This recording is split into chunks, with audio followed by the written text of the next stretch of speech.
Magandang araw sa bawat isa. Welcome sa aking channel, Tracker Moto.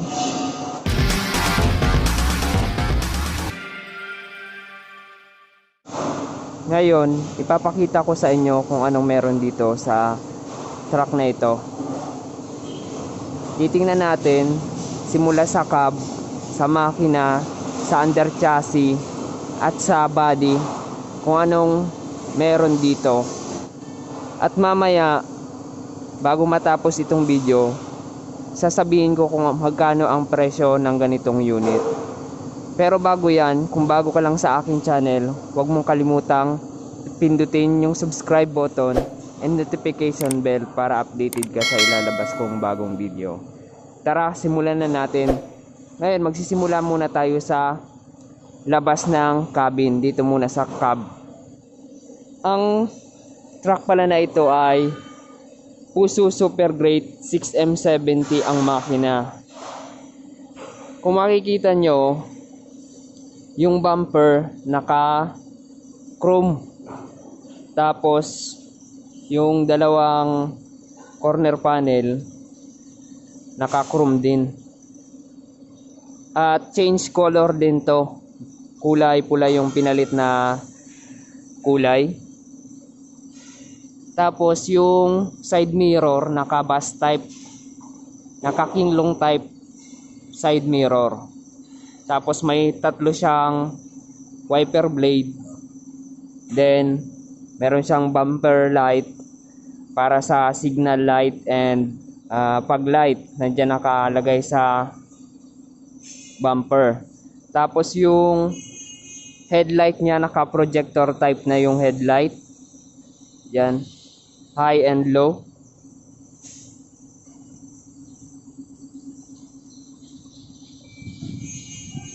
Tapos ito naman sa park light. Yan. Then meron din siyang signal light sa parting pinto, sa may panel ng pinto ito, kabilaan. At dun sa taas meron siyang tatlong ilaw. Yan yung tinatawag na speed light. Then meron din siyang windbreaker na nakakabit para sa aerodynamic at nagpapapogi ng ating truck. Yan, maganda pag mayroong ganyan. Na tayo ngayon sa loob ng cabin ng Fuso Super Great. Ito yung panel gauge niya, yung dashboard, kung saan nakikita nyo yung steering wheel.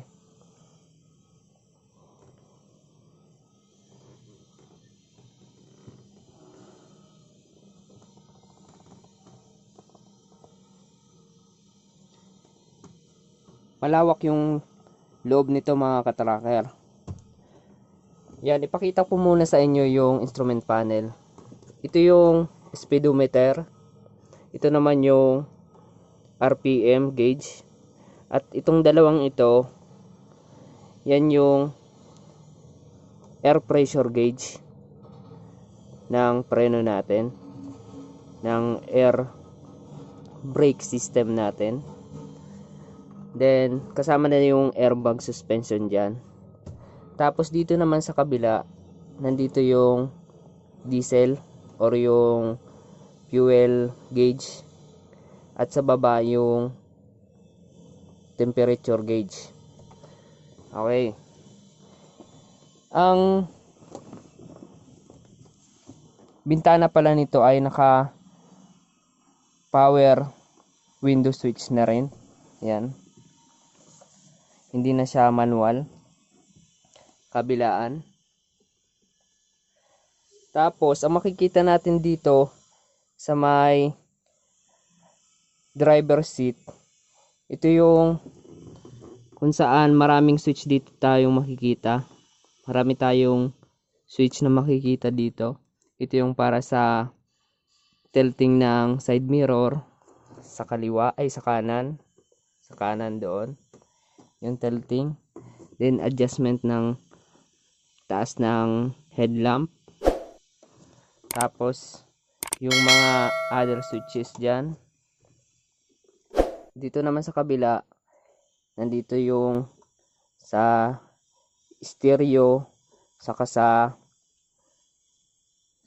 switches ng aircon. Bali pala mga katracker, ang truck na to ay nilagyan ng air condition.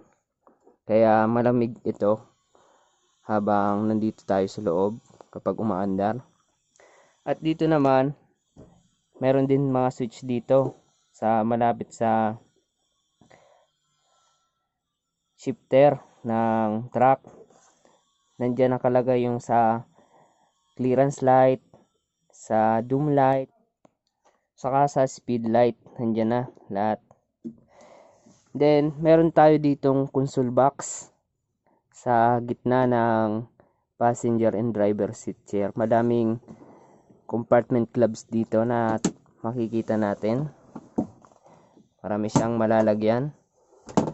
At dito rin nakalagay yung controller ng airbag suspension. Ito yung controller niya. Dahil itong truck na to ay naka airbag suspension. Yan. Sa nakaraang vlog ko, ipinakita ko doon kung paano gamitin to. Kaya ilalagay ko na lang sa description yung link kung paano to gamitin para mapanood nyo rin sa may mga hindi pa alam kung paano gamitin to. Take note mga katracker, ang combination switch nito ay baliktad dahil nga converted tong truck na to. Baliktad tong switches ng headlight and wiper. Okay. Yan. Yung dashboard pala nito is brand new. Hindi na to nako-convert. Balang kinonvert lang dito itong mga nasa gitna. Tapos meron pala tong, yan nakikita nyo. Meron siyang back bed.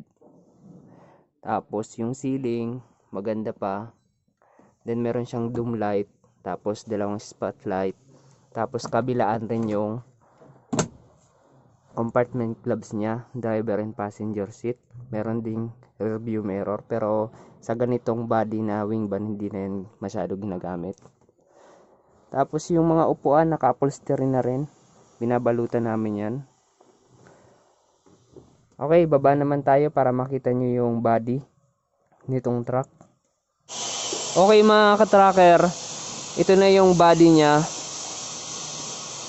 Maganda ang body na to dahil ang frame niya sa likod ay naka stainless, pati yung mga hinges or yung bisagra naka stainless, pati itong lock, pati yung pinto stainless rin, kaya maganda.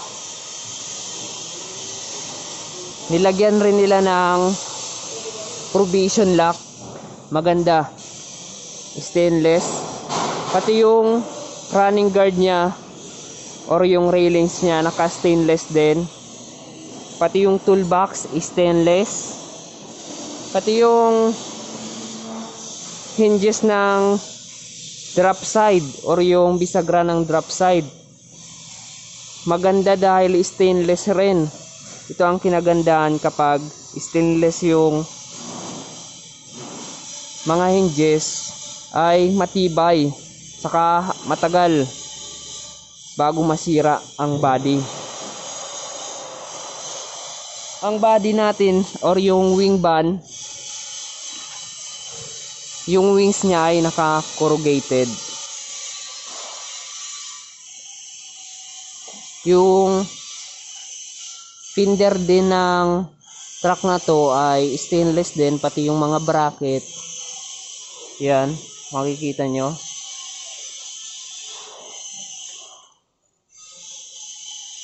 Yung meron ditong carrier. Yan, carrier. Wala lang siyang takip. Pero yung toolbox talaga nito, dalawa na stainless kabilaan.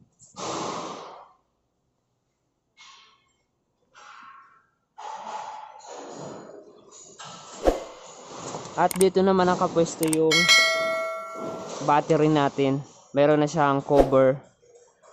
At yung ginamit na battery dyan ay 2D Motolite. Kaya talagang bagong bago. Ipakita ko naman sa inyo yung chassis nito para makita nyo na kung talagang maganda. Yan yung chassis nya.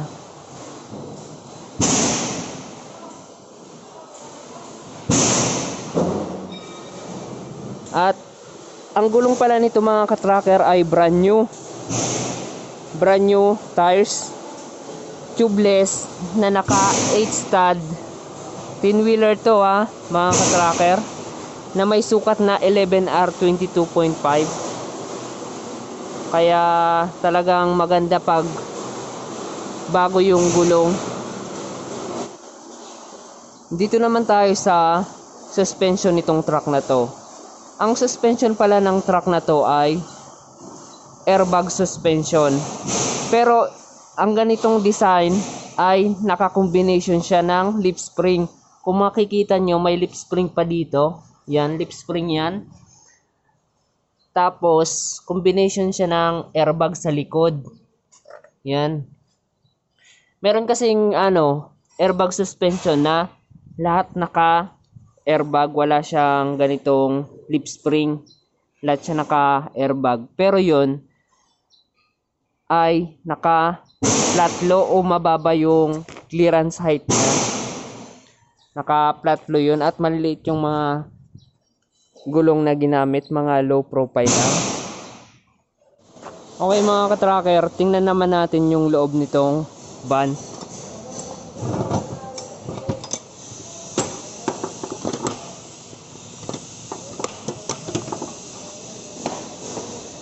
Ito yung loob niya.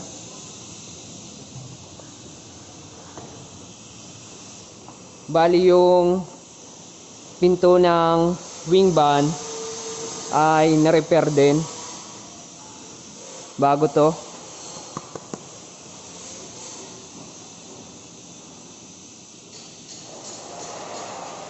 Tapos yung panel ng wings, itong plywood, may mga butas to, tinakpan lang nila ng ganito aluminum.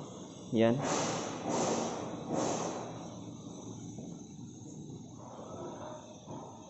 Ikutan natin para makita nyo.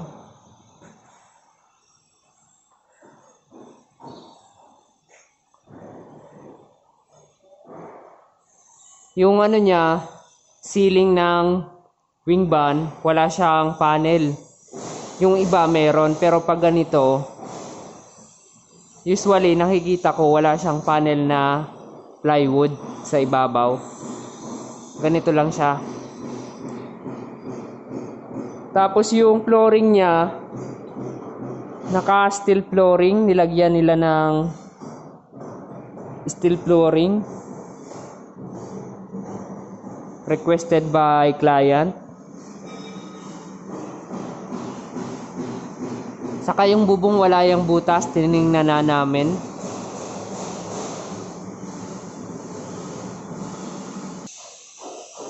Yung taillight niya, ito, ganitong klase. Bihira lang ang ganyang taillight. Medyo may makamahalan rin yan pag bumili kayo sa auto supply ng ganyang itsura. Tapos ito yung reverse light. Yung top clearance light niya naka LED siya, kung makikita nyo. Then yung clearance light niya sa gilid naka M4 type. Naka standard electrical system lang ang nakakabit dito sa unit. Ipakita ko naman sa inyo yung ilalim ng truck na to para makita nyo na kung anong itsura niya. Okay, nandito tayo sa ilalim kung saan nakikita nyo yung differential niya. Bale, single differential lang to. Naka full air brake and airbag suspension yung likod. Ito yung chassis niya. at yung mga linya ng hangin. Nakikita nyo yung propeller.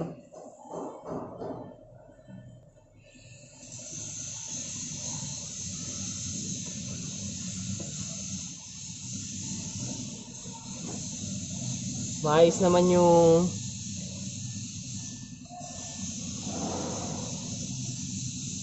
chassis niya dito. Hindi naman bulok, maganda pa. Tapos ito yung transmission niya. Yan, ang transmission na to ay merong 7 speed. Yung suspension ng harapan naka lip spring suspension, karaniwan yan sa Puso Super Great. Naka lip spring suspension sa harap, tapos sa likod naka airbag suspension. Okay mga katracker, nandito na tayo sa makina. Ang makina nito ay 6M70.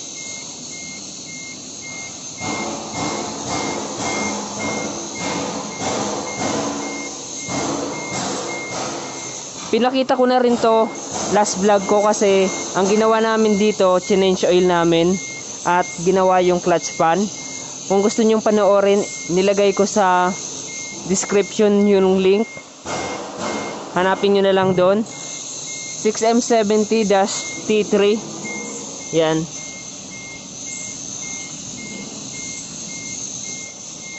...380 horsepower at may RPM na 2,200.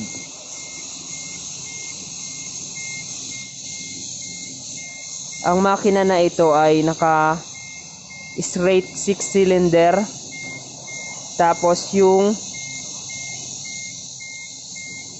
fuel system niya ay naka CRDI or common rail direct injection.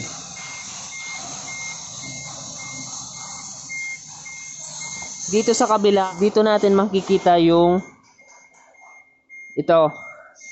yung turbocharge assembly niya. Bali ang 6M70 ay naka turbocharge. Bagong change oil na rin to, bagong oil filter, at yung strainer niya nalinisan na. Mayroon ng laman yung clutch pan, kaya talagang fully recon na ang makina na ito. Ang gross capacity pala ng ganitong truck na may body na 32 feet ang haba ay 24,000, at yung net capacity is 12,000, at yung passenger niya 3 passenger kasama na yung driver. Okay mga ka-tracker, nakita nyo na kung anong meron dito sa truck na to. Ang presyo pala nito ay umaabot sa 2 million hanggang 2.4 million. Okay? Maraming salamat sa panunood, at kung nagustuhan mo tong channel ko, huwag kalimutang mag-subscribe. Pindutin na yung subscribe button dyan sa baba, and click nyo na rin yung notification bell para updated kayo sa ilalabas kong bagong video. Maraming salamat.